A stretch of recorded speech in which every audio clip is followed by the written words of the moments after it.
Varicose వ్యాధితో బాధపడుతున్నారంట. తక్కువ ఖర్చుతో ట్రీట్మెంట్ కావాలి అనుకుంటే ఎవిస్ హాస్పిటల్ని సంప్రదించండి. నమస్తే రమగారు. నమస్తే జయ. రమగారు, ఏదైనా మర్చిపోతూ ఉంటారా మీరు? అంటే నాకేదో చెప్పాలనుకుంటావు, అయ్యో జయ మర్చిపోయాను, మళ్ళీ చెప్తాను. నువ్వు మధ్యలో మాట్లాడాను చెడగొట్టావు అని చెప్తుంటా కదా. అంతే అంతే, అట్లాగా ఉండు, నేను నీకు ఒకటి చెప్పాలనుకున్నా, నువ్వు నన్ను డిస్టర్బ్ చేసావు, నేను ఇది మర్చిపోయాను. మనం ఏదో చెప్పాలనుకున్నా, అదేంటబ్బా ఊరి పేరు అనుకున్నావు అనుకో, వీళ్ళు అవతల వాళ్ళు 2-3 ఊరి పేర్లు అందించారనుకో, ఇవి వస్తాయి కానీ అది రాదు. అది గుర్తుకు రాదు. అలాంటిది వస్తుంది. ఫ్రిడ్జ్ దగ్గర నుంచుంటాం, దాని దగ్గర నుంచి చూస్తుంటాం, ఏం తేవాలి మనం ఫ్రిడ్జ్ ఎందుకు వచ్చామనా? అందుకని ఏం చేస్తాం, మళ్ళీ వచ్చిన చోటకే వెళ్ళామనుకో, ఆ కరివేపాకు, కొత్తిమీర, ధనియాలు, జీలకర్ర ఏదో గుర్తొస్తుంది. నువ్వు కూడా మర్చిపోతావు కదా. నేను ఫోన్తో మర్చిపోతారు రమగారు. ఫోన్ తీస్తా, మాట్లాడదాం, మీకే చేద్దాం అనుకుంటా. మీరైతే అసలు మర్చిపోను అనుకోండి, అది రిజిస్టర్డ్ నెంబరు. జనరల్గా ఎవరితో మాట్లాడదాం అనుకుంటా చాలాసేపు గుర్తు తెచ్చుకుని, ఇంకా మీరు అన్నట్లు వెనక్కి వెళ్తే అప్పుడు ఓకే. నేను ఏదో వెతకటం మొదలుపెట్టి ఏం వెతుకుతున్నానో మర్చిపోతాను ఒక్కొక్కసారి. వేరే ఏవో కనపడతాయి, వాటి మీదకి వెళ్తాము, ఇది పోతుంది. ఇంతకీ అసలు దేనికోసం మొదలు పెట్టాము అలా అనిపిస్తుంది. సహజంగా జరుగుతాయి జయ, పిల్లల్లో మరీ కనపడతాయి. మనం ఏమైనా మాట చెప్తే వాళ్ళు ఇంకో మాట మొదలు పెడతారు, ఇది పోయి అది వస్తూ ఉంటుంది. అవును, చందమామలో ఒక బుజ్జి సరదా కథ ఉంది, చెప్తాను. బాగుంటుంది సరదాగా. ఇది మా చిన్నప్పుడు హైసర్ బజ్జా కథ అని చెప్పుకుంటూ ఉండేవాళ్ళం. అసలు మాట మర్చిపోయి హైసర్ బజ్జా వచ్చిందనమాట బయటికి.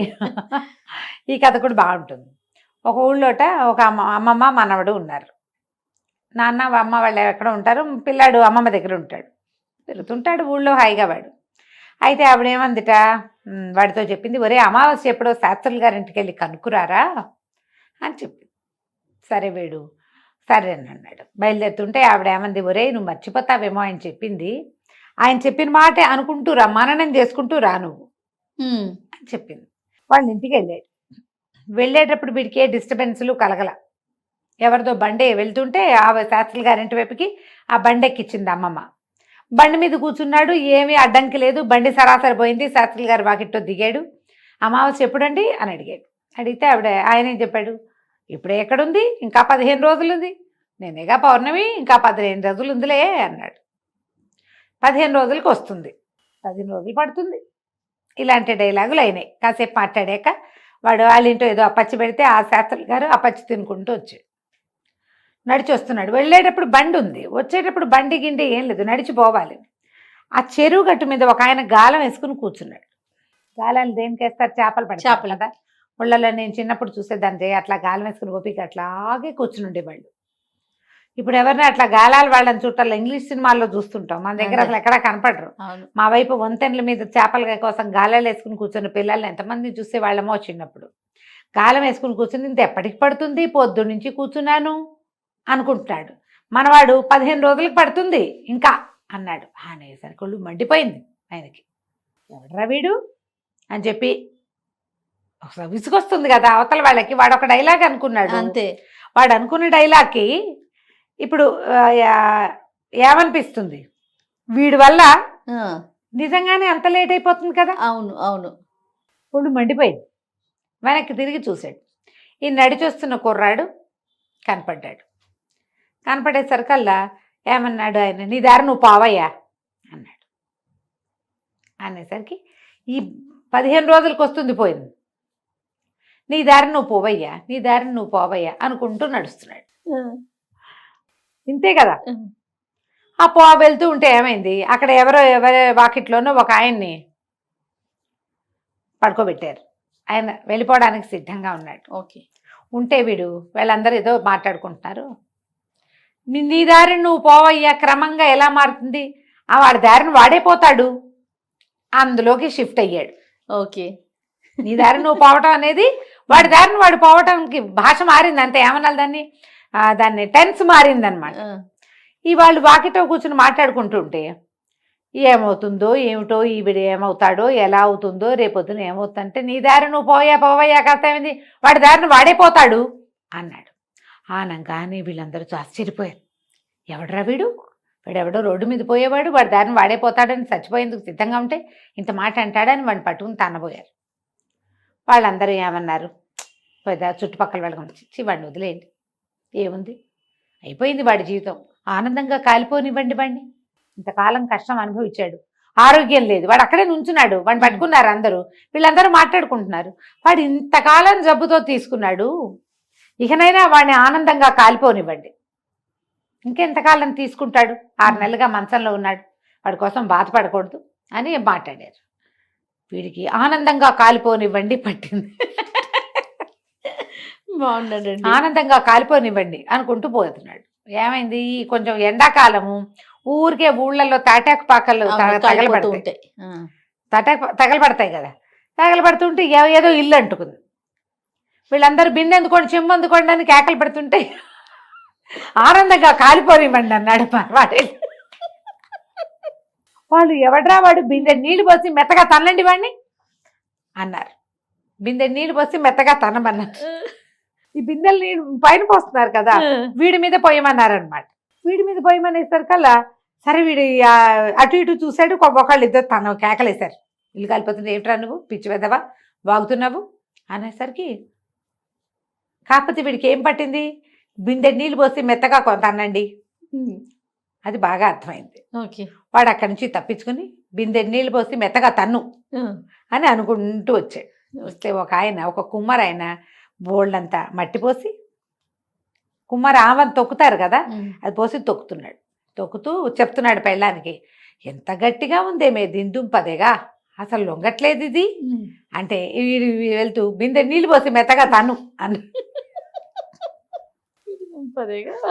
అనేసరికి ఒళ్ళు మండిపోయింది. చూస్తే బొట్టికాయ, నోరు పూసుకుని అవతల బా, నీకెందుకు అన్నాడు.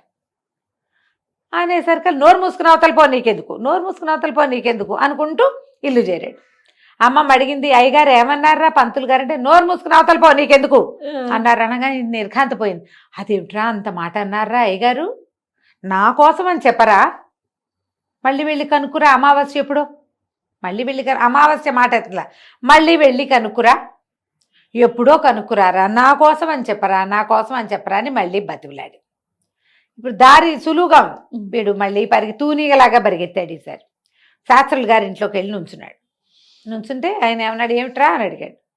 మా అమ్మమ్మ కోసం అండి, అదేదో ఎప్పుడో అడిగి రమ్మన్నారు అన్నాడు. ఈయనేమనుకున్నాడు, ఓహో అమ్మమ్మదే ఏదో ఉంది ఇది అడగమంటున్నారు అనుకుని, ఆవిడ ఎప్పుడు పోయిందిరా అన్నాడు. ఆవిడ అమావాస్య ఎప్పుడు పోయిందా అని అడిగాడు. అప్పుడు వీడికి గుర్తొచ్చింది, ఓహో అమావాస్య, అవునండి అమావాస్య అమావాస్య దాని గురించేనన్నాడు. అనేసరికల్లా ఈయనేమన్నాడు, సరేలే ఆ రోజుకి మీ ఇంటికి రావాలి అంతే కదా, పోయిందా ఆవిడే అమావాస్యకి, ఏమేమో విన్నావా, ఆవిడ ఫలానా ఆవిడ పోయిందిట, అమావాస్య నట్ట సంవత్సరికమో ఏమిటో రమ్మంటున్నారు అని ఇంట్లో అంతా మాట్లాడేసుకుంటున్నాడు చెప్పాడు. కుర్రాడు వెనక్కి తిరిగి వచ్చేసాడు.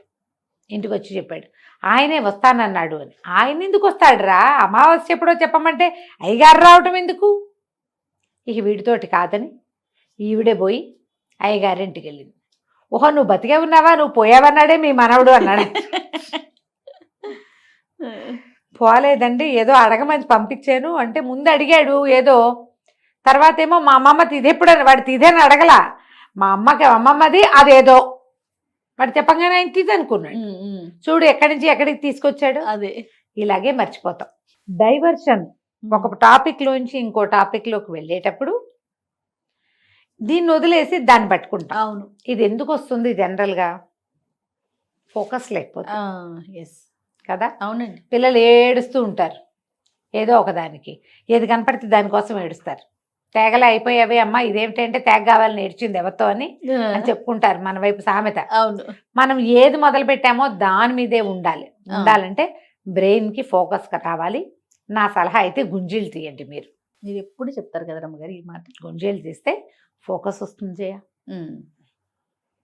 ఎందుకనో ఈ మధ్య పెద్దవాళ్ళు చాలా మంది ఓంకారం చేయకూడదని, ఓంకారం అనకూడదని, ఓంకారం ఆడవాళ్ళు అసలు చేయకూడదని, మనాలని ఓం అనకూడదని చెప్పి చంపేస్తున్నారు. కానీ చాలా మంది, నేను ఒకటి చెప్తా జయ, అంటే ఇది మరి అందరికీ విరుద్ధంగా చెప్తున్నారు, మీరు పెద్దవాళ్ళు ఇలాంటివి చెప్పచ్చా అని మీరందరూ నన్ను ఆడిపోసుకుంటే నేనేం చేయలేనమ్మా. 21 టైమ్స్ రోజు ఓంకారం చేసిన రోజుల్లో నేను చాలా బ్రైట్గా ఉన్నానని నేను నమ్ముతాను జయ. రోజు ఓంకారం చేసేది బ్రైట్గా అంటే ఎట్లా రమ్మగారు, ఏ విధంగా? ఎక్కువ నేను యాక్టివ్గా ఉన్నా, నాకు తక్కువ నిద్ర సరిపోయేది, నిద్రగా లేను అప్పుడు, చాలా రోజులు చేశాను జయ నేను. ఓకే. క్రమంగా మనకు ఆధ్యాత్మిక గురులు యోగా వాళ్ళు చాలా మంది ఎక్కువ అన్నిసార్లు ఓంకారం చేయకూడదని, ఓంకారం చేస్తే పొట్టలో ఏమిటో కదిలిపోయి ఏమిటో అయ్యి ఏమిటో చాలా వింటున్నాం. ఇది చేయట్లేదు, కానీ ఓంకారం చేస్తే నాకు ఎంత బాగుంటుందో అనిపిస్తుంది. ఓకే. చాలా బ్రైట్గా ఉన్నానని, నేను తెలివిగా ఉన్నానని, ఇంకా ఇప్పుడు తెలివిగా లేరనే కాదు, ఇంకా ఎక్కువ తెలివిడితోటి ఉన్నానని నేను నమ్ముతాను. నాకు ఆధ్యాత్మిక ప్రగతి అంటూ నేను ఏదైనా కొంచెం స్పిరిచువల్ పాత్వే వైపుకి తిరిగానంటే ఓంకారమే కారణం. ఈ ఒట్టిగా ఆనాపానసతి ఇది చేస్తాం కదా, మన ప్రాణాయామం చేస్తాం, అనులోమ విలోమ, ఆనాపానసతి కాదు అనులోమ విలోమ చేస్తే నేను ఒక 80, 20, 100 టైమ్స్ దాకా చేసేదాన్ని చేయ 80, 90 నుంచి 100 దాకా వదిలిపెట్టకుండా చేసి ఒక 21 టైమ్స్ ఓంకారం చేస్తే ఎంత యాక్టివ్గా పవర్ ప్యాక్డ్గా ఉండేదాన్ని. నేను ఎన్ని పనులు చేసేసేదాన్ని అప్పుడు. ఇప్పుడు నేను అన్ని చేయలేకపోతున్నాను, ఆ ఓంకారం మానేశానని చాలా రిపెంట్ అయ్యి బాధపడుతూ ఉంటాను. నేను తెలివిగా ఉంటాం మనం అని నాకు అదే నేను మీ పర్సనల్ ఫీల్ అది. డెఫినెట్గా ఏదో ఒకటి చేయండి ఫోకస్ పెరగటానికి. మీ యోగా గురువులు, మీ యొక్క ఆధ్యాత్మిక గురువులు, మహానుభావులు ఎవరో ఒకళ్ళు ఉంటారు కదా, వాళ్ళని ఫాలో అవ్వండి. మా రూల్ అయితే గుంజీలు తీయండి, యాక్టివ్గా అవుతారు. రైట్ రమ్య గారు, నమస్తే. నమస్తే.